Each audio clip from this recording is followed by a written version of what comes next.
인간관계론. 데일 카네기. 1935년 어느 저녁, 펜실베이니아와 뉴욕의 한 큰 호텔에 수천 명의 사람들이 모였습니다. 그들 중에는 회사 이사들, 은행가, 변호사, 영업사원, 치과의사, 회계사, 건축가, 심지어 인도와 쿠바에서 온 사람들도 있었습니다. 이 수천 명의 사람들은 무엇을 하러 온 것일까요? 1935년은 미국 대공황 시기였습니다. 많은 사람들이 실업 상태였고 심지어 끼니조차 해결하기 어려웠습니다. 하지만 배고픔 속에서도 이 수천 명의 사람들은 돈을 내고 표를 사서 카네기라는 한 사람의 강의를 들으러 왔습니다. 그들은 무엇에 대한 강의를 들으러 온 것일까요? 고인의 지혜, 시청자 여러분 안녕하세요.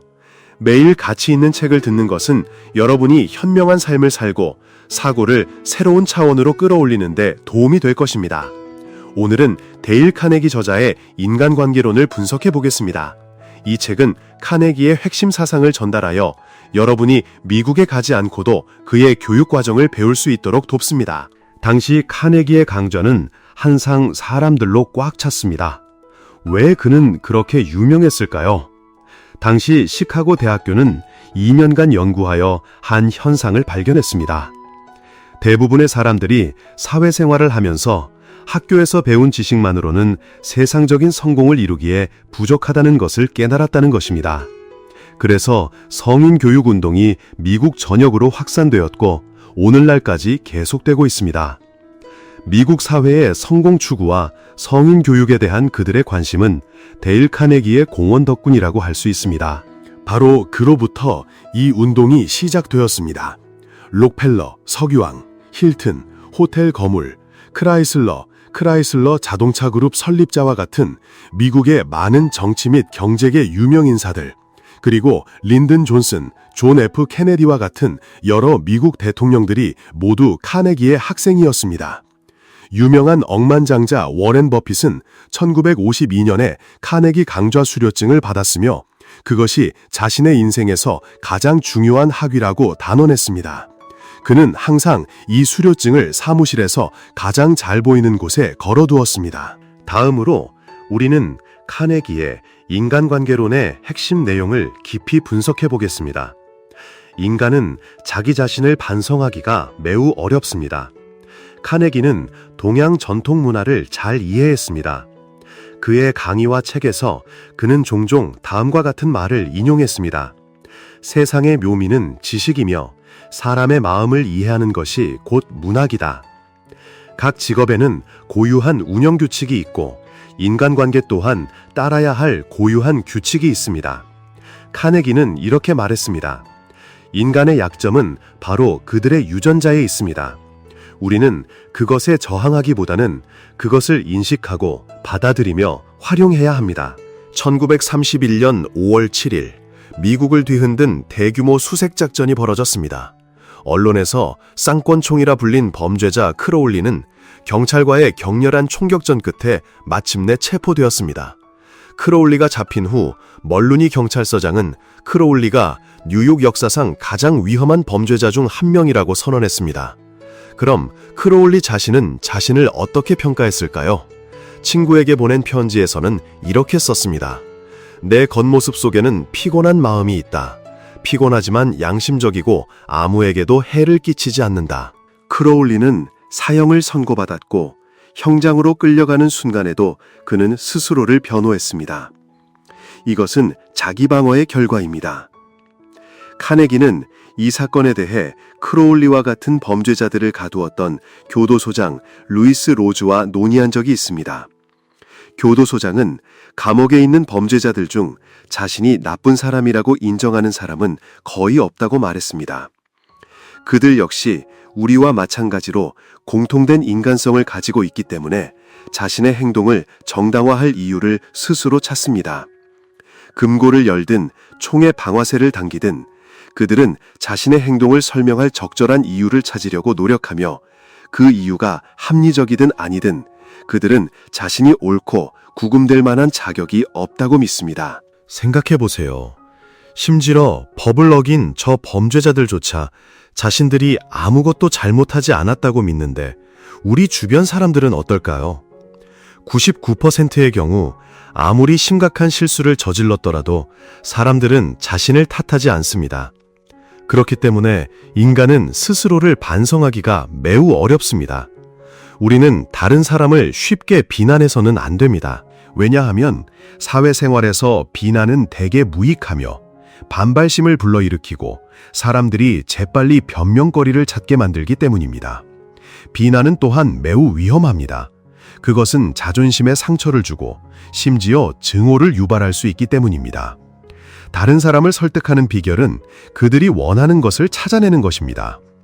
제 친구 중 한 명은 어린아이가 유치원에 갈 준비를 하고 있었습니다. 보통 아이들은 처음 학교에 갈 때 울고 학교에 가고 싶어 하지 않습니다. 하지만 제 친구의 아이는 달렸습니다. 유치원에 간다는 말을 듣자 아이는 매우 기뻐했습니다. 매일 아이는 부모보다 더 신이 났습니다. 원인은 아이가 1살이 넘었을 때부터 아이가 무언가를 해낼 때마다 제 친구는 항상 아이를 칭찬하며 우리 아가 정말 똑똑하구나 라고 말했습니다. 이렇게 똑똑하니까 너는 분명 유치원에 갈 수 있을 거야. 그래서 아이의 마음속에는 유치원에 가는 것이 항상 멋진 일로 여겨졌습니다. 아이는 그날이 오기를 매우 고대했습니다. 마침내 유치원에 가게 되었을 때 아이는 누구보다도 신이 났습니다. 아이들이 자라면서 자신만의 생각을 갖기 시작합니다. 많은 부모들이 아이들을 가르치기 위해 심지어 꾸중까지 포함하여 온갖 방법을 시도했습니다. 하지만 그것이 정말 효과가 있을까요? 자녀가 항상 부모와 동의하고 똑같이 생각하기를 바라는 것은 현실적이지 않습니다. 강요하기보다는 아이가 무엇을 원하는지, 그리고 부모의 기대치를 충족시키면서도 어떻게 아이의 바람을 들어줄 수 있을지 생각하는 것이 좋습니다. 아이들도 그렇고 어른들도 마찬가지입니다. 누군가를 설득해야 할 때 서둘러 자신의 필요에 대해서만 말하지 마십시오. 말을 꺼내기 전에 상대방이 무엇을 원하는지, 그리고 무엇이 그들을 자발적으로 따르게 할지 생각해 보세요. 인간의 행동은 그들의 필요에서 비롯됩니다. 다른 사람을 설득하는 가장 좋은 방법은 그들의 강렬한 욕구를 불러일으키는 것입니다. 강철왕 앤드류 카네기는 이 심리 전술을 사업에서 큰 성공을 거두는 데 적용했습니다. 한 번은 카네기와 조지 풀먼이 태평양 철도 회사에 철도 차량을 공급하는 계약을 따내기 위해 경쟁했습니다. 카네기는 이 전략을 사용했습니다. 당시 카네기의 회사와 풀먼의 회사 모두 이 계약을 따내고 싶어 했습니다. 양측은 치열하게 경쟁했고 심지어 이윤이 거의 남지 않을 정도로 가격을 낮추기까지 했습니다. 결국 카네기는 풀먼에게 새로운 회사를 설립하기 위해 협력할 것을 제안했습니다. 풀먼은 흥미를 보였지만 완전히 설득되지는 않았습니다. 그 후 풀먼은 물었습니다. 만약 우리가 협력한다면 새로운 회사의 이름은 무엇이 될까요? 카네기는 재빨리 대답했습니다. 당연히 풀먼 호화열차 회사, 풀먼 팔레스카 컴퍼니가 될 것입니다. 이 말을 듣자 풀먼은 미소를 지었습니다. 이 대화는 미국 철강 산업의 역사를 바꾸었고 카네기를 공식적으로 미국 철강왕으로 만들었습니다. 그 누구에게든 자신의 이름은 이 세상에서 가장 중요한 단어입니다. 다른 사람과 소통할 때 그들이 좋아하는 것에 대해 이야기하는 것이 보통 효과적입니다. 우리의 대화 상대는 우리와 우리의 문제에 실제로 관심이 없는 경우가 많습니다. 그들은 자신에게 더 많은 관심이 있으며 자신들의 욕구와 걱정에 집중합니다. 그들의 치통은 멀리 떨어진 전쟁보다 훨씬 더 중요합니다. 그들이 바쁘게 하는 작은 일은 멀리 떨어진 나라에서 일어나는 진도 10의 지진보다 훨씬 더 그들을 불안하게 만듭니다. 의사소통에 능숙한 사람들은 칭찬을 많이 하고 비난을 적게 하는 방법을 압니다. 이 세상에 완전히 이성적인 사람은 거의 없습니다. 대부분은 편견, 의심, 두려움, 질투, 그리고 오만을 가지고 있습니다.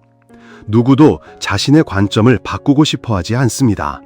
그러므로 다른 사람의 잘못을 쉽게 지적하지 마십시오. 사람에게 가장 중요한 것은 옳고 그름이 아니라 그들의 자존심이 위협받는지 여부입니다. 도전을 받으면 사람들은 오랫동안 형성된 자신의 신념을 보호하기 위해 모든 방법을 찾으려는 경향이 있습니다. 무언가를 증명하고 싶다면 그것을 부드럽게 하십시오. 상대방의 자존심을 건드리지 마십시오. 예를 들어 누군가 잘못된 것을 말하고 당신이 그들이 틀렸다고 확신하더라도 이렇게 말해보세요. 당신이 말씀하신 내용은 제가 전에 생각했던 것과는 다르네요. 아마 제가 틀렸을 수도 있어요. 진실이 무엇인지 함께 찾아볼까요? 모든 사람의 마음속에는 기본적인 욕구가 있습니다. 자신이 중요하다는 것을 느끼고 싶은 것입니다. 누구든 자신이 어떤 면에서는 다른 사람보다 뛰어나다고 생각합니다.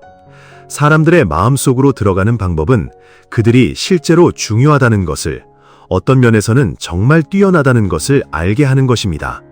그럼 어떻게 해야 할까요? 그들을 칭찬하세요. 이솝우화에는 북풍과 해가 누가 더 강한지 논쟁하는 이야기가 있습니다.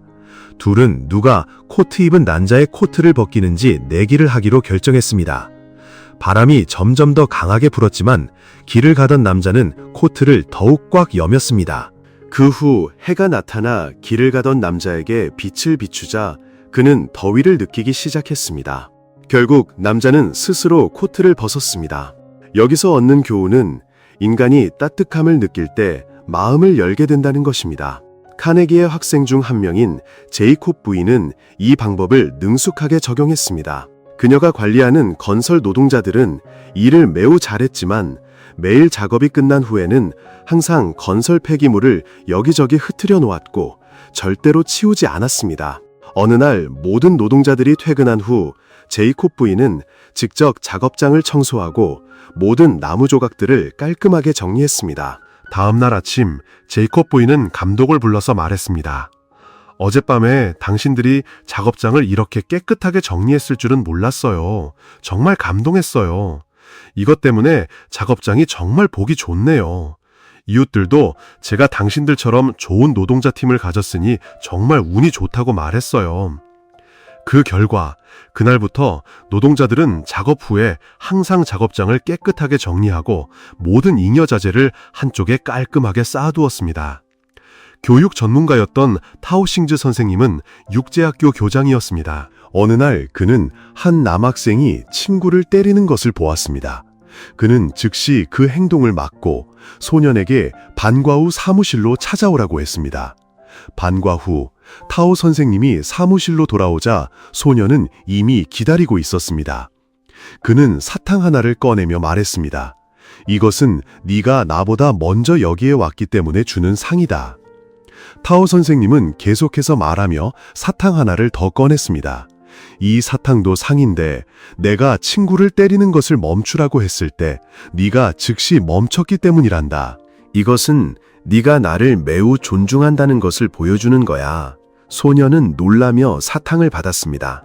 타오 선생님은 계속해서 말했습니다. 방금 교실 친구들에게 물어봤는데 네가 친구를 때린 것은 그 친구가 여학생을 괴롭혔기 때문이라는 것을 알았다. 이것은 네가 정의로운 정신을 가지고 있다는 것을 보여주는구나. 이 말을 하며 타오 선생님은 세 번째 사탕을 꺼냈습니다. 이때 소년은 울면서 말했습니다. 교장 선생님, 제가 잘못했어요. 친구가 잘못했더라도 제가 그 친구를 때려서는 안 됐어요. 타오 선생님은 네 번째 사탕을 꺼내며 말했습니다. 네가 자신의 잘못을 깨달았구나. 이것이 마지막 상이다. 여기서 대화를 마치자. 사탕 4개, 칭찬 4마디. 가볍지만 효과적인 대화는 소년이 마음속으로 승복하고 자발적으로 잘못을 인정하게 만들었습니다. 칭찬은 매우 중요합니다. 그래서 많은 사람들이 의견을 표명할 때 칭찬으로 시작하지만 그 후에 하지만이라는 단어를 사용하여 화제를 바꾸는 데 익숙합니다. 예를 들어 부모가 자녀의 부주의한 학습 습관을 고치고 싶을 때 보통 이렇게 말합니다. 네가 너무 잘했어. 부모는 네가 이번 학기에 발전한 것이 정말 자랑스럽구나. 하지만 네가 수학에 더 열심히 한다면 성적이 분명 더 좋아질 거야. 이 말은 전체 문장의 중요성을 떨어뜨리고 아이의 학습 태도 개선에도 도움이 되지 않습니다. 하지만이라는 단어를 그리고로 바꾸면 문제가 더 쉽게 해결될 것입니다. 예를 들어, 네가 정말 착하구나. 부모는 네가 이번 학기에 발전한 것이 정말 자랑스럽고, 그리고 네가 다음 학기에도 지금처럼 신중하고 부지런한 태도를 유지한다면 성적이 지금보다 훨씬 더 좋아질 거야. 이 말은 아이가 부모의 칭찬을 받은 후에 비난받을까 걱정하지 않고 받아들이게 할 것입니다. 다른 사람과 협상할 때 동의하는 점을 강조하고 차이점에 지나치게 집중하지 마십시오. 처음부터 상대방이 예라고 말하게 하도록 노력하세요. 아니요라고 말할 기회를 주지 마세요. 아니요는 극복하기 가장 어려운 장벽 중 하나입니다. 일단 아니요라고 말하면 사람의 자존심은 그들이 자신의 입장을 고수하도록 강요할 것입니다. 의사소통에 능숙한 사람들은 항상 상대방이 처음부터 예라고 말하게 하려고 노력하여 긍정적인 심리적 토대를 만들고 긍정적인 방향으로 피드백을 유도합니다. 제 친구 중 한 명은 은행에서 일하는데 이 책을 읽고 난 후 몇 가지 기술을 시도해 보기로 결심했습니다. 그는 고객이 예라고 말하게 하는 방법을 배웠습니다.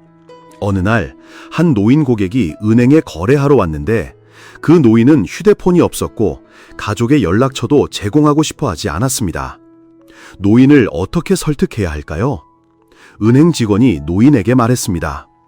어르신의 입장에서는 이 정보들이 사실 반드시 기입할 필요는 없습니다. 노인이 대답했습니다. 맞아요. 저는 그냥 돈을 좀 맡기러 온 것뿐인데요. 노인이 처음 예라고 말하자 은행 직원은 계속해서 말했습니다. 어르신, 좀 더 여쭤보고 싶습니다. 만약 긴급 상황이 발생하여 어르신이 은행에 맡긴 돈을 가족에게 송금하고 싶다면 어떠시겠습니까? 노인이 대답했습니다. 네, 물론이죠. 어르신이 가족의 연락처를 가지고 계시면 은행에 알려주시기만 하면 됩니다. 저희는 어르신의 뜻대로 정확하게 가족에게 돈을 송금해 드릴 수 있습니다. 이렇게 하면 돈이 안전하게 보관되어 손실되지 않습니다. 노인은 다시 맞아요 라고 대답했습니다. 3번 맞아요 라고 대답한 후 마침내 노인은 은행 직원의 조언을 받아들였습니다. 역사상 가장 현명한 철학자 중 한 명인 소크라테스는 어떻게 다른 사람들을 설득했을까요? 그가 창안한 소크라테스식 대화법은 사실상 상대방이 예라고 말하게 하는 전략에 기반을 두고 있습니다. 소크라테스는 대화할 때 종종 능숙한 접근 방식을 사용하여 상대방이 고개를 끄덕이며 동의하게 만들었습니다. 그 후 그는 계속해서 일련의 질문들을 던져 상대방이 계속해서 동의할 수밖에 없게 만들었고, 결국 상대방은 처음의 관점과는 완전히 다른 결론을 스스로 내리게 되었습니다. 다른 사람들이 자신을 고귀하게 느끼게 하세요. 그러면 그들은 기꺼이 당신을 도울 것입니다. 300년 전 과학자 갈릴레오는 이렇게 말했습니다. 당신은 다른 사람을 가르칠 수 없다. 당신이 할 수 있는 유일한 것은 그들이 스스로 깨닫도록 이끄는 것이다. 다른 사람들이 우리에게 강요하는 관점보다는 우리 스스로 내린 결론을 더 신뢰하지 않습니까? 만약 그렇다면 왜 우리는 우리의 관점을 다른 사람들에게 강요해야 할까요? 상대방이 스스로 결론을 내리도록 능숙하게 이끄는 것이 현명한 방법입니다. 아무도 물건을 강요받아 사는 것을 좋아하지 않고 아무도 일을 강요받는 것을 원하지 않습니다. 사람들은 스스로 결정을 내리는 느낌을 좋아합니다. 인간의 모든 행동에는 보통 2가지 이유가 있습니다. 하나는 고상한 변명이고 다른 하나는 진정한 동기입니다. 다른 사람을 변화시키고 싶다면 그들이 더 고귀한 이유를 생각하도록 도와주십시오. 제1차 세계대전 당시 윌슨 미국 대통령은 신뢰하는 인물을 유럽으로 평화사절로 보내어 국가들 간의 중재를 맡기기로 결정했습니다. 이 소식을 들은 당시 미국 국무장관 윌리엄 브라이언은 매우 흥분했습니다. 평화주의자였던 그는 조국에 공헌하고 역사에 자신의 발자취를 남기고 싶었습니다. 하지만 놀랍게도 윌슨 대통령은 다른 사람인 에드워드 하우스 대령을 보냈습니다. 하우스 대령은 브라이언을 실망시키고 싶지 않았지만 대통령의 결정을 직접 그에게 알려야 했습니다. 하우스 대령은 브라이언에게 말했습니다. 제가 유럽의 평화사절로 가게 될 것 같습니다. 브라이언은 즉시 실망감을 얼굴에 드러냈습니다. 그는 원래 이 역할을 직접 맡고 싶었기 때문입니다. 대령이 그에게 말했습니다. 대통령께서는 일을 크게 만들지 않는 것이 더 낫다고 생각하십니다. 만약 당신이 유럽으로 파견된다면 사람들은 유명한 국무장관 브라이언이 왜 거기에 있는지를 추측할 것입니다. 이것은 분명 많은 큰 혼란을 야기할 것입니다. 하우스 대령의 암시는 매우 분명했고 브라이언은 매우 기뻐했습니다. 하우스 대령은 인간의 심리를 잘 이해했고 그들의 약점을 활용하는 방법을 알았습니다. 이 방법은 고위 정치인들에게만 해당되는 것이 아닙니다. 평범한 슈퍼마켓 관리자도 적용할 수 있습니다. 식료품점에서 한 직원이 자주 가격표를 잘못 붙여서 고객들의 불만을 야기했습니다. 관리자는 그 직원에게 여러 번 주의를 주었지만 효과가 없었습니다. 결국 관리자는 다른 방법을 생각해냈습니다. 그는 직원을 사무실로 불러서 가격표 관리부서장으로 임명했습니다. 가격과 제품이 서로 일치하는지 확인하는 책임을 맡겼습니다. 새로운 책임과 이 새로운 직책은 그 직원의 태도를 완전히 바꾸었습니다. 그는 훨씬 더 신중하고 책임감 있게 일했습니다. 순진하게 들리죠? 하지만 실제로 인간은 매우 순진하게 행동하는 경우가 많습니다. 심지어 높은 권력을 가진 사람들도 이러한 약점을 이용하여 다른 사람들을 관리하는 데 매우 능숙합니다. 우리도 배우고 적용해 볼 수 있습니다. 데일 카네기는 평생 성공의 원칙들을 실천했습니다. 여러 시대를 거쳐 인간 본성에 대한 연구는 결코 멈추지 않는 거대한 주제였습니다. 인간과 관련된 이론들은 매우 풍부하고 다양합니다. 바쁜 삶 속에서 우리는 종종 우리 자신의 상황과 운명의 진행을 명확하게 인식하지 못합니다. 시간의 척도를 축소해야만 운명의 윤곽이 서서히 눈앞에 드러납니다. 데일 카네기는 이러한 능력을 가지고 있었습니다. 때로는 이성적이고 객관적으로 다른 사람의 행동 뒤에 숨겨진 동기를 깊이 분석했습니다. 때로는 감성적이어서 평생의 경험과 이야기를 잊지 못했습니다. 그가 사람들을 관찰하는 방식은 친밀하면서도 분리되어 있었고 겸손하지도 거만하지도 않았습니다. 그의 책에 담긴 모든 단어와 문장은 그가 사회생활을 통해 생각하고 배운 것들입니다. 이 경험들은 그의 삶에서 개별적인 사례가 아니라 수천 명의 미국인들의 공통된 공명에서 비롯된 것입니다. 그는 삶의 경험들을 정제하고 그것들을 인간 본성에 대한 깊은 통찰로 응축하여 대인관계 원칙들을 해석했습니다. 어두운 거리에서 자란 NBA 선수든 차고에서 창업한 실리콘밸리 인재든 심지어 역사를 바꾼 정치 지도자든 모두 이 단순한 진리들을 적용합니다. 아메리칸 드림의 핵심은 개인의 노력을 통해 더 나은 삶을 성취하는 것이며 데일 카네기 자신의 삶 또한 이러한 원칙들을 실천한 증거입니다. 카네기 책에는 내 삶을 되돌아보면 모든 것이 눈앞에 선명하게 나타난다 라는 진심 어린 한숨이 담겨 있습니다. 데일 카네기의 경력은 기복이 심했습니다. 그의 삶 자체는 감동적인 이야기입니다.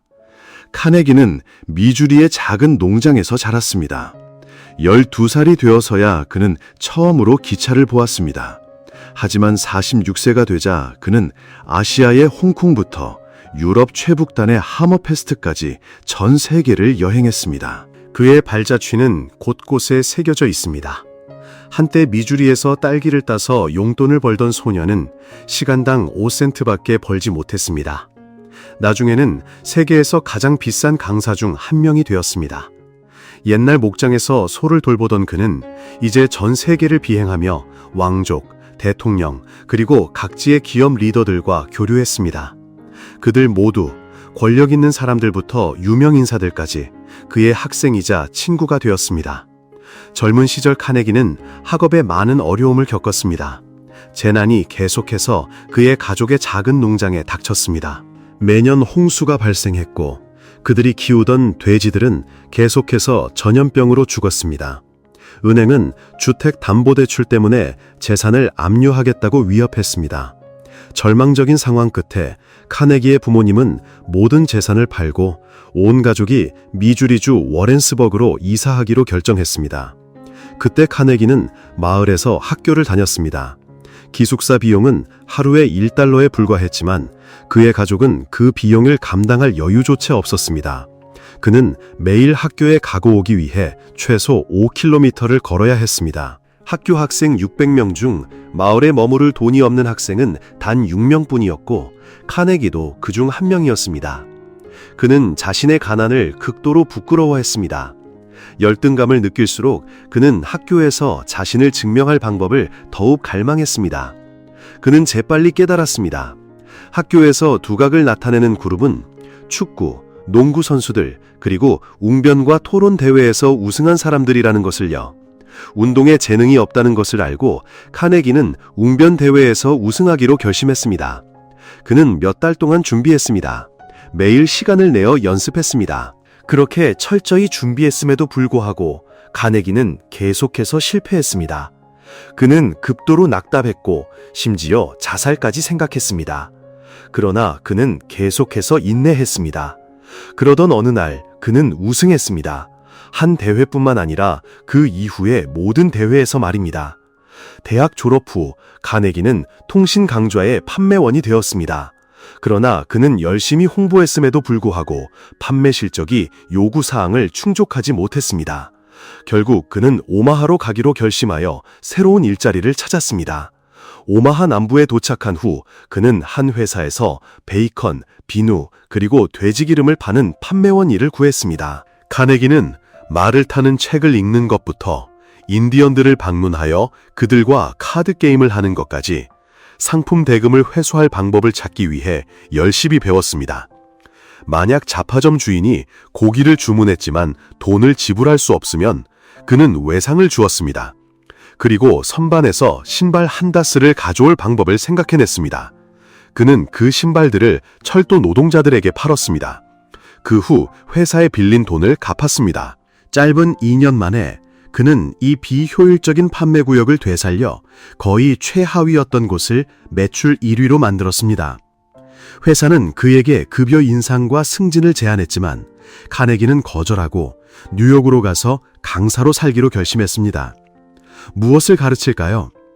학창시절을 돌이켜보니 그는 자신의 자신감, 용기, 침착함, 그리고 사업에서의 의사소통 능력 모두 대중연설 기술을 연마하는 것에서 비롯되었음을 깨달았습니다.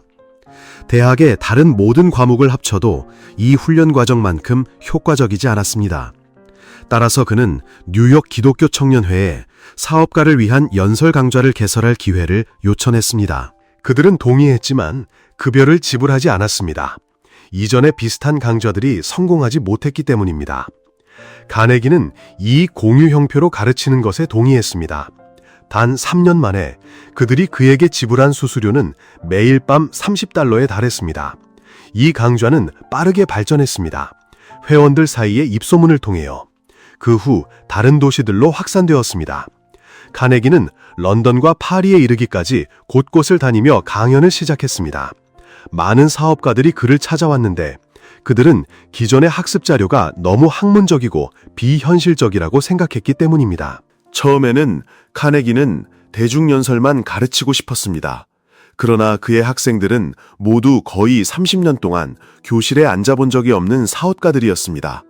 그들은 즉각적인 결과를 원했고 배운 것을 다음날 상업적 토론과 협상에 바로 적용할 수 있기를 바랐습니다. 그래서 카네기의 강좌는 빠르고 실용적이어야 했습니다.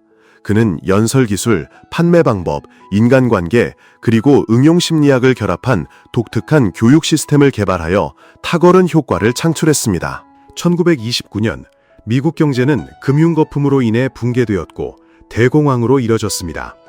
금융 및 실제 경제 분야는 심각하게 파괴되었고 사람들의 삶에 대한 믿음은 최저 수준으로 떨어졌습니다. 1937년 데일 카네기의 인간관계론이 출간되었습니다. 이 책은 80년 이상 수백만 명의 사람들에게 존재하고 영감을 주었으며 미국 성인 교육 분야에서 큰 혁명을 일으켰고 오늘날까지 깊은 영향을 미치고 있습니다. 데일 카네기는 사람들이 성공을 추구하도록 격려했을 뿐만 아니라 책의 마지막 부분에서는 개인의 행복과 성공에 있어서 가족이 직업보다 훨씬 더 중요하며 심지어 삶과 죽음에도 관련될 수 있다고 상기시켰습니다. 그는 결혼과 가정을 행복하게 만드는 7가지 원칙을 공유하기 위해 한 장을 할애했습니다. 1. 잔소리하지 마라. 2. 상대방을 바꾸려고 노력하지 마라. 3. 서로를 비난하지 마라. 4. 배우자를 진심으로 높이 평가하라. 5. 여성의 눈에는 세부사항이 가장 중요하다. 작은 것 하나하나에서 관심이 드러난다. 6. 배우자에게 예의를 갖추고 존중하는 것을 잊지 마라. 7. 부부관계에서 성생활은 매우 중요하다. 간과해서는 안 된다.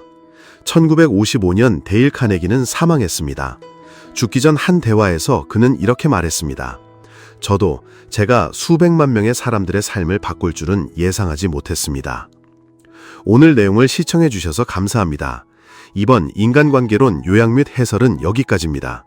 인간관계론에 대한 개인적인 의견이 있으시다면 댓글을 남겨 공유해 주세요. 제 내용이 가치 있다고 느끼신다면 친구와 가족에게 공유하는 것을 잊지 마세요. 고인의 지혜, 시청자 여러분 안녕히 계세요. 다음에 또 만나요.